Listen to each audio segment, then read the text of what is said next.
They corrupt Assemblyman Hall, and then they made him a phone guy, so that'll never happen. How much do assembly people make, Jack? I'm sorry? I have no idea. Don't make as much as council. I have no idea.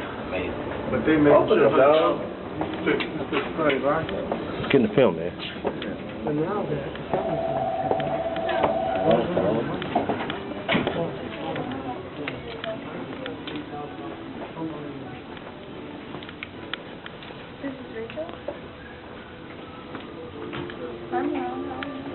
Whoa! How's everybody doing? All right, sir. How's it going? I'm doing all right, Joe. Good, good. Your name? Good. Terrence Wayne. Good to meet you. Choose Black America. How are you? Bernard Dory, how are you? Good, That good. over right down there? No, sir. Okay, turn that on. No, Who's sir. everybody else? We're okay, Sorry. we're okay, we're okay. I'm sorry. Leslie Jordan, we're with Choose Black America. Right, Choose Black America. Yeah. Choose Yeah. Black America. Okay, Mr. Jordan. Leonard, I'm sorry. Your name? Terrence Wayne. Terrence Lane, how you doing, sir? Ted Hayes. Hey, absolutely. I'm sorry. How you doing? I'm sorry. I'm missing everybody right now. How you doing?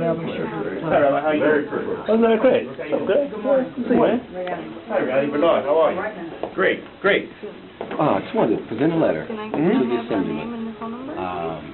The crux of it is the Black America's concern for, Okay. first of all, essentially the ethno-racial cleansing that's occurred in Southern California. I mean, I'm sure you know about this case down in Hawaiian Gardens. Okay, got Now, Florencia 13, Hawaiian Gardens, Harbor Gateway.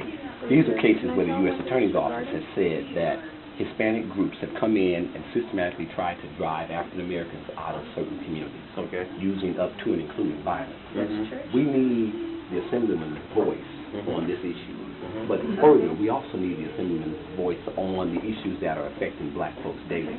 We don't feel the Assemblyman is actually representing our core issues. So we want to put him on notice that we are aware of what's going on and that we want his voice more in the things that are concerning our You know community. who you probably want to talk to Is this an articulation of the things that you all believe are the core issues of the community? Absolutely, absolutely. So it would up to and including health care, education, health care, education, and including incarceration. So if Okay, you hold saw, on. I'm sorry, I'm getting too okay, if you saw the obviously the situation that occurred in the prisons here recently, this is just a microcosm of what's going on out in the broader community. Black Americans are being displaced by this new wave of illegal immigrants that are pushing us out. We want the Assemblyman.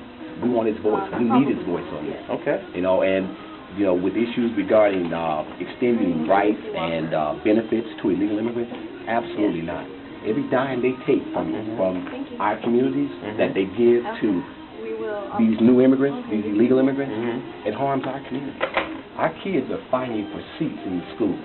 Right. We need the Assemblyman's voice on that. Sure. His child may not go to that school, but mine does. Right. So I'm asking the Assemblyman, because he's an elected official and supposedly representing us, we need to hear from him. We don't hear anything. We haven't heard anything, and we're pretty upset about it. Well, Also, it'll eventually affect our elected officials who are being replaced in our state by Latinos and Catholics. got it.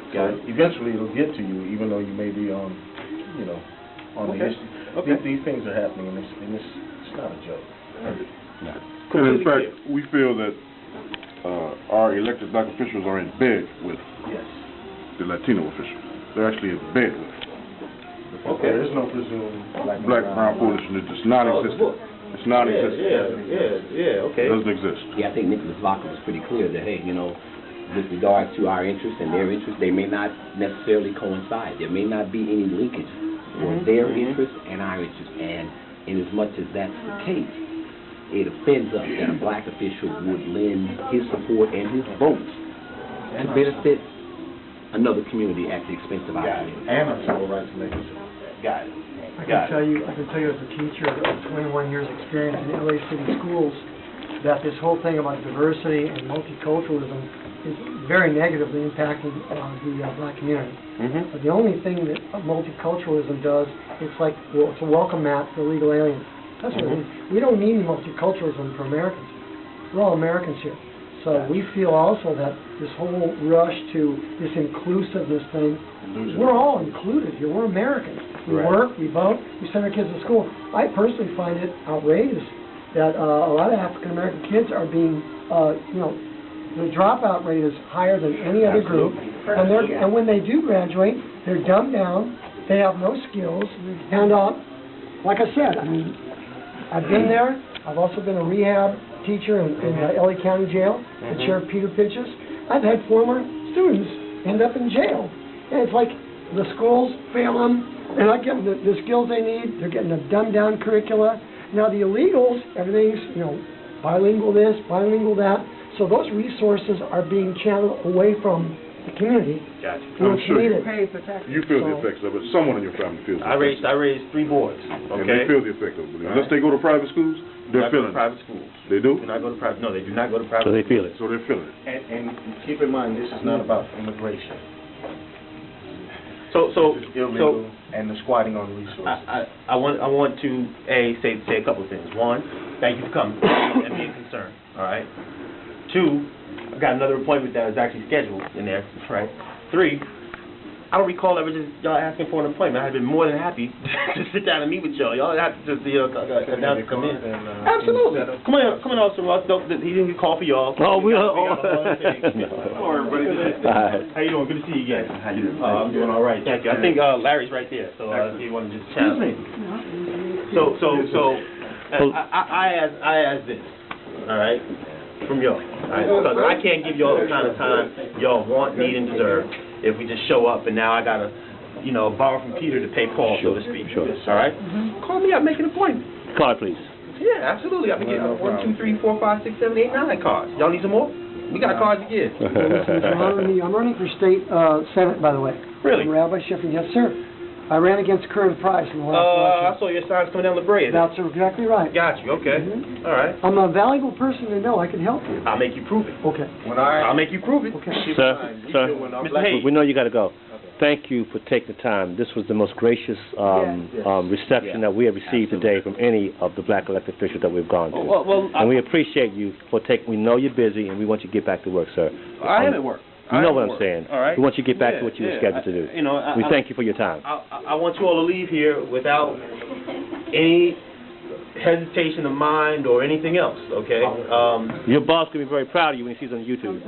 He can be very proud of you because you handle things correctly. Listen. The way it should be handled. You all are very clearly concerned, and there should not be any thought that you all don't have equal access and right to call up and make a case for any representation, all right? We'll read this, we'll hear what you all are saying, and I want you all to know, because the Assemblyman is on record for saying this, so I don't normally speak for him, I'm quoting him here, all right? He is a product of a single family household, black mother, raised on welfare in Compton.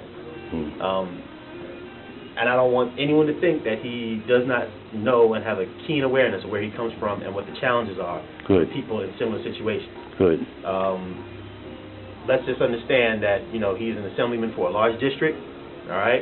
And you all's voice has equal access and opportunity for expression here. We appreciate that, sir. We do want them to know that we have been feeling neglected. And for black elected officials to treat their African American constituents that, it's just like black folks.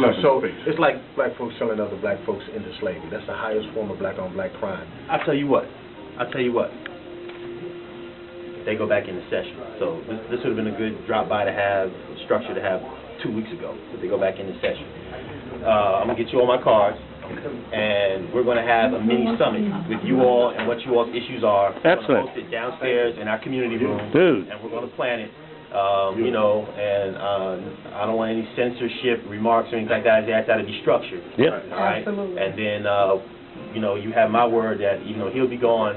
I'll hear it. I'm the acting district director, so I have his direct ear, and we go from there. Thank you. Okay. All right. Now, you said this is YouTube? I expect active civic participation over and above loud and boistrous activism. You got it. Good first step. You got it. All right? You got it. So no, not transparency, but active cordiality. civic engagement. Yeah. All right? Scientific, exercise, measured, and then we can get some stuff done. Absolutely. I'm not the guy who's going to show up at the rally. I'm the guy that's gonna make something happen, you know, to the people that are ignoring you when you're at the rally. That's it right there. Thank you. Understand? Thank you. And I'm gonna get my card. And since we all folk and cousins here, don't bust in on me no more. Call and make an appointment. I'm more than happy to see y'all. Yes, sir.